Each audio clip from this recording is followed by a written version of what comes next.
तो चलिए जुड़ते हैं आज नए क्लास में। पिछले 3 वीडियो में हमने संख्या को अरेंजमेंट करके यानी संख्या को व्यवस्थापित करके उसको जोड़ना, घटाना, गुणा करना, भाग करना, भिन्न का जोड़, ये सब हम समझे थे। इस वीडियो में संख्या के साथ दशमलव को मिलाकर हम उसको किस तरह से अरेंजमेंट कर सकते हैं यानी व्यवस्थापित कर सकते हैं, इस बारे में समझेंगे। दशमलव का जो प्रतीक होता है यानी चिन्ह जो होता है, इस सिंबल होता है, ये सिंबल होता है। अर्थात एक शून्य आकार का जो दशमलव होगा, साफ बिंदु आकार का, शून्य नहीं कह सकते, बिंदु, इसी को हम दशमलव कहते हैं। ठीक है, इसको हम दशमलव कहते हैं। आज केवल इस पे चर्चा होगा। तो दशमलव इसको कहते हैं। जैसे हम बोलेंगे 9.2 लिखिए, तो 9.2 किस तरह से होगा, इस तरह से आप लिख सकते हैं। जैसे हम 3.4 बोलेंगे, इस तरह से लिख सकते हैं। 2.1 इस तरह से, 1.2 इस तरह से। ठीक है, तो इसको हम दशमलव कहते हैं। तो आप इस जगह दशमलव के बारे में समझें। अब देखिए, दशमलव का हम इस जगह जोड़ को देखेंगे। जैसे 2 संख्या ले लेंगे, जैसे 9.4 हो गया और प्लस सिंबल 2.3 हो गया। इसको हम सीखेंगे, इसको आखिर किस तरह से जोड़ा जा सकता है। तो पहली संख्या जो जिस तरह है उसी तरह लिख देना है। दशमलव, दूसरी संख्या को लिखने के लिए दशमलव के सामने दशमलव लिखिए, दशमलव के बाद जो अंक है वो लिखिए, दशमलव से पहले जो अंक है वो लिखिए और फिर आपस में जोड़ लीजिए। 4 3 7, 7 2 9, और दशमलव जिस जगह है उस जगह दशमलव धर दीजिए। ये हो गया जोड़। ठीक है, आप बड़ी संख्या भी लिख सकते हैं, 9.246, और इसको 2.341 या 3-4 भी लिख सकते हैं। इसको किस तरह जोड़िएगा, 9.246 लिख सकते हैं, दशमलव के सामने दशमलव लिखिए, दशमलव के बाद जितना अंक है उतना अंक लिख लीजिए।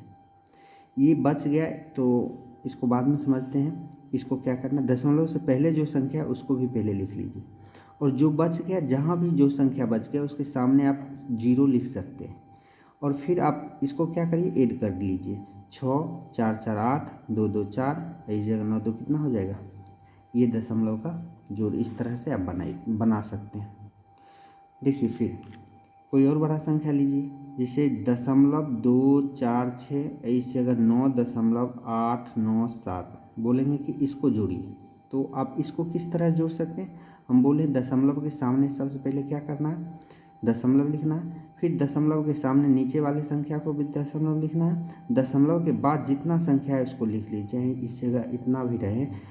ठीक है, 4 1 प्लस कर लिया जाए। तो आप क्या करिए, पहले दशमलव के सामने जो भी संख्या 8 9 7 4 1 लिख लिए, दशमलव के पहले जो संख्या है उसको लिख लीजिए। हम बोले थे जो संख्या बच गया उसके सामने अगर कोई भी संख्या नहीं तो आप क्या रख लीजिए, 0 यानी 0 रख लीजिए। अब इसको ऐड कर लीजिए, 0 में 1 जोड़िएगा 1, इस जगह भी 4 होगा, 7 6 कितना होता है 13, 3 बच गया कितना 1, तो बगल वाले को माथा पर धर लीजिए या बगल वाले में काउंट कर लीजिए उसको।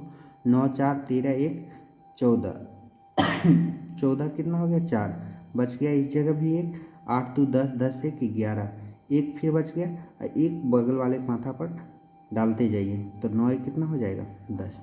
तो इस तरह से आप इसको काउंट कर सकते हैं।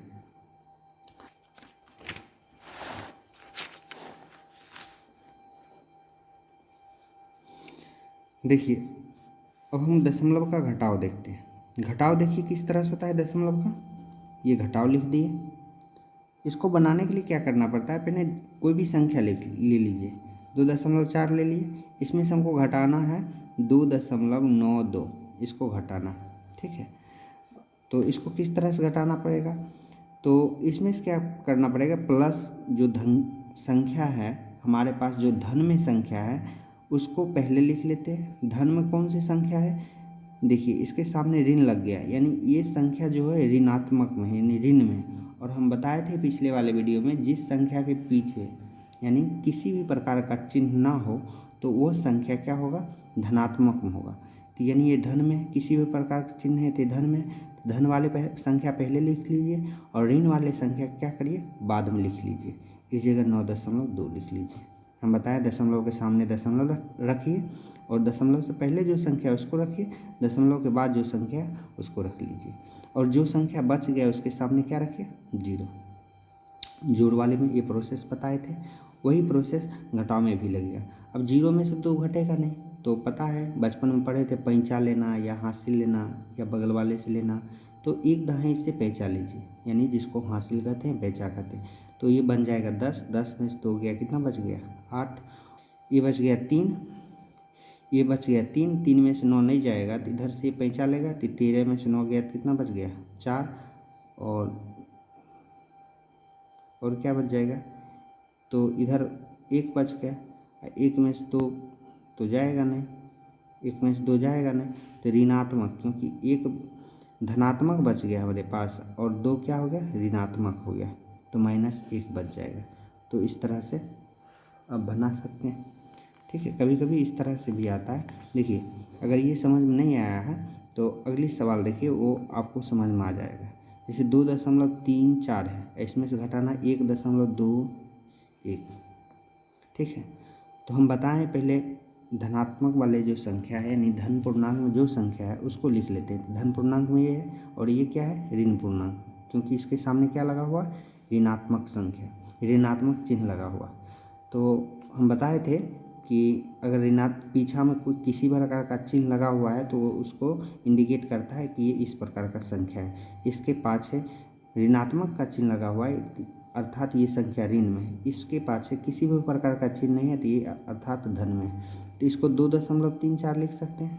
दशमलव के सामने दशमलव, दशमलव के बाद जो संख्या है वो लिख लीजिए, दशमलव के पहले जो संख्या है उसको लिख लीजिए, और ऋणात्मक है तो ऋण कर लीजिए। 4 में से 3 गया, 1 गया तो 3 हो जाएगा, इसमें से घटाएंगे तो 1 बच जाएगा, इसमें से घटाएंगे तो 1 बच जाएगा। ये आपको समझ में आ गया होगा। उसी तरह आप ये भी कर सकते हैं, इस जगह 8 ले लीजिए, 8.41 घटाना है 2.12। इसको जब घटाइएगा आप तो इसको लिख सकते हैं 8.41, इसमें से घटा लेंगे 2.212। इसको जब घटाइएगा तो 1 में से 2 नहीं जाएगा, तो इससे बगल वाले से क्या करता है, पैंचा लिया जाता है, ठीक है। तो इससे पैंचा लेगा तो ये कितना बच जाएगा, पैंचा कहिए या हासिल कहिए, ठीक है, या दहाई अंक कहिए। तो ये दहाई अंक जब इससे लेगा तो ये 11 बन जाएगा, यानी जिसको आप पैंचा कहते हैं। तो 11 में से 2 गया तो 9 बच गए, 3 में से 1 गया तो 2, और ये इससे पैंचा तो लिया नहीं गया है, तो इसलिए 8 है, 8 में से 2 गया तो कितना बच जाएगा, 6। तो इस तरह से आप बना सकते हैं। फिर देखिए अगली, जैसे कोई संख्या है 9.1 हो गया और हमको घटाना है 0.4628, इसको घटाना इस तरह से घटाया जा सकता है। 9.1 लिख लीजिए, पॉइंट के सामने पॉइंट, यानी इसको पॉइंट भी कहा जाता है या दशमलव भी कहा जाता है, POINT, ठीक है, पॉइंट। फिर क्या करिए, 4228 लिख लीजिए। जो बच गया संख्या, तो हम जोड़ वाले में बताए थे, जो बचा हुआ संख्या उसके सामने आप क्या रखिए, 0 रख लीजिए। अब इसको घटाइए, 0 में से 8 तो जाएगा नहीं, दहाई पैंचा देगा, 10 में से 8 गया 2, ये बच गया 9 में से 7 गया, 9 में से 2 गया 7, 9 में से 2 गया 7, ये कितना बच गया, 0, क्योंकि इससे ही पैंचा लिया गया था। अब 0 में से 4 नहीं जाएगा, इससे पैंचा लेगा, 10, 10 में से 4 गया 6, दशमलव पैंचा इसको दिया था इसलिए ये बच गया 8। इस तरह से आप इसको भी बना सकते हैं। एक सवाल और, जैसे 9 में से हमको घटाना है 0.02, या 4 भी लिख लीजिए, 3 भी लिख लीजिए, जो भी लिखना है, तो आप लोग बताइए क्या होगा। तो इसको किस तरह से बना सकते हैं, 9 इसके सामने किसी भी प्रकार का संख्या नहीं, तो दशमलव धर के हम 0 रख सकते हैं, क्योंकि 0 का कोई महत्व नहीं है, 0 का बहुत भी महत्व होता है, ठीक है। तो 0 रख सकते हैं। फिर दशमलव के सामने दशमलव, 2, 4, 3, इसको उसी तरह घटा लीजिए जिस तरह आप घटाए थे, घटा कर बता सकते हैं इसको, ठीक है। तो जोड़ और घटाव आप लोग देख लिए। अब गुणा में देखते हैं, गुणा में क्या होता है, ठीक है, गुणा को देखते हैं। दशमलव का गुणा क्या होता है, जैसे 2 इस तरह से गुणा करने के लिए दिया जाएगा, या इस तरह से। इसको क्या करिए, हम पहले भूल जाते हैं कि दशमलव इस जगह है, ठीक है, जैसे 24 है और 12 है। इसको गुना करिएगा तो आप लोग गुना करके देखिए कितना आता है, तो 12 गुना करिएगा, 12 चौक कितना होता है, 12 चौक 48 का 8 हाथ बाकी कितना हो गया 4, जिसको हाथ बाकी या पैंचा कहते हैं।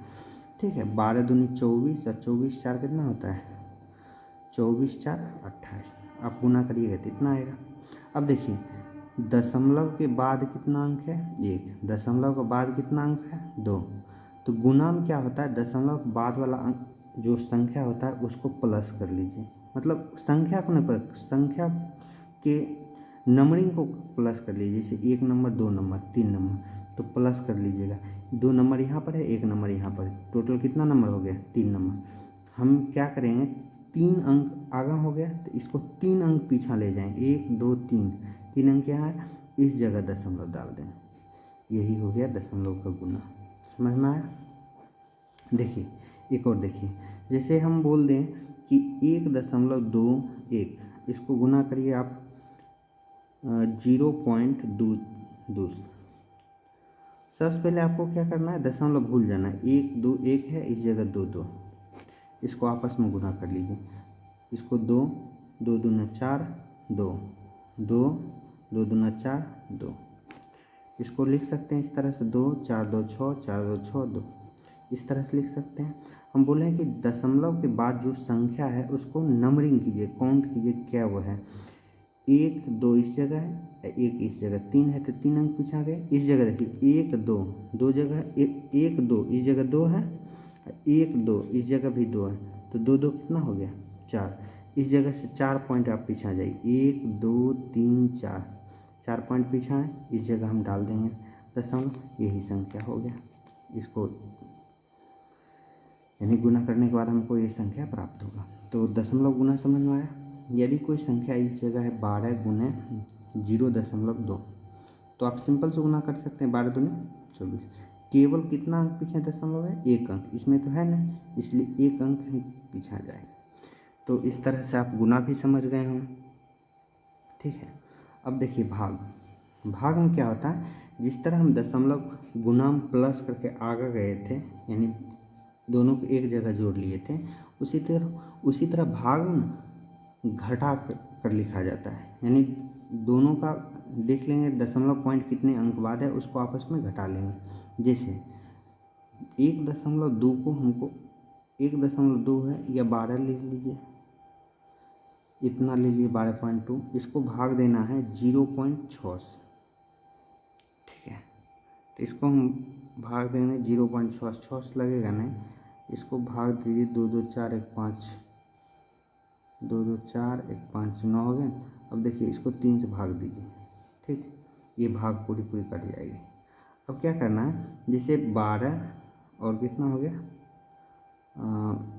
24, इसको भाग देना है 3 से भाग दीजिएगा, 3 चौका 12, ये विभाजित हो गया, इस जगह उतरेगा 2, भागने लगेगा 0 4 8 बार में पूरा ये कट गया।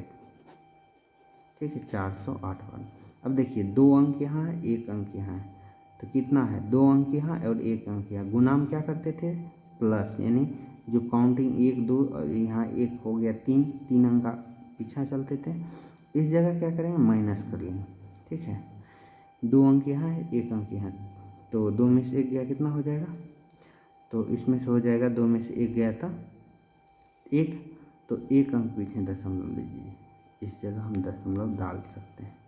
ठीक है, तो इस तरह से आप बना लीजिएगा। 2.1 है, इसको भाग दीजिए 0.3 से या 7 से ले लीजिए। तो क्या करेंगे, पहले समझेंगे 21 है और इसको भाग दे देंगे 7 से, 7 3 बार में कटेगा 21, पूरा विभाजित हो गया।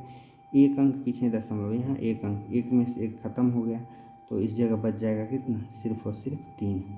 यही है इसका क्या हो जाएगा, आंसर हो जाएगा। तो आप इस तरह से भी बना सकते हैं, या इस तरह से आप बनाने में आपको तकलीफ़ होती है तो एक विधि और है। आप क्या करिए 2.1 है, भाग देना है, यानी नीचे उतार लीजिए इसको 0.7। ठीक है, अब देखिए दशमलव के बाद देखिए दशमलव काउंट कीजिए, दशमलव के बाद इस जगह भी 1 अंक है, दशमलव के बाद इस जगह भी 1 अंक है, तो इसको हटा भी सकते हैं। आप कैसे हटाए इसको देखिए, जैसे 2.1 है ना, इस जगह 0.7 है ना, यानी 7 है ना, तो क्या करिए इस जगह काउंट करके, दशमलव के बाद देखिए कितना अंक है, यहाँ पे दशमलव के बाद एक अंक है, दशमलव के बाद एक, नीचा में यानी एक पर एक जीरो यानी 10 से गुना कर लीजिए। अगर 2 अंक 100 से, 3 अंक 1000 से, 4 अंक एक पर 4 जीरो, 5 अंक एक पर 5 जीरो, 6 अंक रहता है एक पर 6 जीरो, यानी ऊपर में जितना अंक बाद दशमलव रहेगा नीचा में एक पर उतना जीरो बैठा दीजिए। और नीचा में जितना अंक पर दशमलव है, देखिए दशमलव के बाद इसको नहीं काउंट करना है क्योंकि ये जो है इसके बदले में लिखा गया है। और नीचा में देखिए दशमलव के बाद कितना अंक है, एक, तो एक है तो ऊपर में भी एक पर कितना जीरो आएगा, मात्र एक जीरो। यहाँ से ये ख़त्म, ये दशमलव भी ख़त्म हो गया। तो इस जगह जब देख लीजिएगा दशमलव के बाद ऊपर भी सेम संख्या रहे यानी नंबरिंग रहे, नीचा भी सेम नंबरिंग रहे, तो आप सिंपल से दोनों को काट दीजिए और अब सिंपल भाग दीजिए 7 या 3 बार। तो इस तरह से भी आप कर सकते हैं, जैसे 444.20, इस जगह हम भाग देने के लिए बोलें कि आप भाग दीजिए 4.20 से, ये 20 नहीं 4.2 से भाग दीजिए। अब क्या करिएगा, पहले 44.20 लिख लीजिए, भाग दीजिए 4.20। ऊपर में देखिए 2 अंक है तो नीचा कितना, एक पर 2 जीरो, नीचा में देखिए 1 अंक है तो ऊपर में क्या जीरो। अब दोनों एक सिमिलर हो गया। अब इसको काट लीजिए, यानी या भाग दीजिए या काटिए, 1 जीरो से 1 जीरो ख़त्म, ऊपर नीचा अगर जीरो रहता है देख लीजिए जीरो संख्या कितना हो, यहाँ पर भी 1 जीरो, यहाँ पर भी 1 जीरो ख़त्म। अभी क्या करिए 42 से भाग दीजिए, 4 4 2 में, 4 4 2 में सिंपल से भाग दे दीजिए 42 से। तो ये तो आप कर लीजिएगा, ठीक है। इस तरह से आप हल कर सकते हैं, ठीक है। तो ये सब बेसिक चीज़ें हैं, इस सबों को आपको प्रैक्टिस लगातार करना होगा कोई बुक लेके, तो आप लोग मैथ में धीरे धीरे धीरे धीरे पकड़ बना लीजिएगा।